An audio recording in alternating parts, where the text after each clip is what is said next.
ಕಾಂಗ್ರೆಸ್ ನಾಯಕರು ಕೂಡ ಹಾಗೆ ಅಂದ್ಕೊಂಡಿದ್ದಾರೆ, ಜನ ಕೂಡ ಹಾಗೆ ಅಂದ್ಕೊಂಡಿದ್ದಾರೆ. ನಾವೆಲ್ಲ ಕಾಂಗ್ರೆಸ್ನ ಗುಲಾಮರು, ನೋ ಮ್ಯಾಟರ್ ವಾಟ್, ನಾವು ಕಣ್ಮುಚ್ಕೊಂಡು ಹೋಗಿ ಕಾಂಗ್ರೆಸ್ಗೆ ವೋಟ್ ಮಾಡಿ ಬರ್ತೀವಿ ಅಂತ.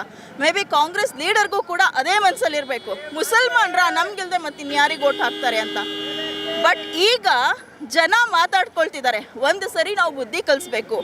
ಹೈಯೆಸ್ಟ್ ಮೆಜಾರಿಟಿ ವೋಟನ್ನ ಕೊಟ್ಟು ನಾವು ಗೆಲ್ಸಿದ್ದೀವಲ್ವಾ, ಸರ್ಕಾರ ತಂದಿದ್ದೀವಲ್ವಾ, ಇಲ್ಲಿ ಒಂದು ಸರಿ ಸೋಲ್ಸು ಕೂಡ ನೋಡೋಣ ಅಂತ ಈಗಿನ ಇಲ್ಲಿ ಜನ ಮಾತಾಡ್ಕೊಳ್ತಿದ್ದಾರೆ, ಮಹಿಳೆಯರು ಮಾತಾಡ್ಕೊಳ್ತಿದ್ದಾರೆ. ಹಾಗಾಗಿಯೇ ತಾನೇ SDP ಅಭ್ಯರ್ಥಿ ಬಂದಿದ್ದಾರೆ, ಇಂಡಿಪೆಂಡೆಂಟ್ ಅಷ್ಟು ಜನ ನಿಂತಿದ್ದಾರೆ. ಈಗ ಕಾಂಗ್ರೆಸ್ ಬಂಡಾಯ ಅಭ್ಯರ್ಥಿ ಸಾದಿಕ್ ಪೈಲ್ವಾನ್ ಅವರಿದ್ದಾರೆ, ಈಗಾಗಲೇ ಅಫ್ಸರ್ ಕೊಡ್ಲಿಪೇಟೆ ಅವರು ಈಗ SDP ಇಂದ ಸ್ಪರ್ಧೆ ಕೂಡ ಮಾಡ್ತಾ ಇದ್ದಾರೆ. ಏನಾಗ್ಬೋದು ಮೇಡಮ್ ಈ ಬಾರಿ ಚುನಾವಣೆ?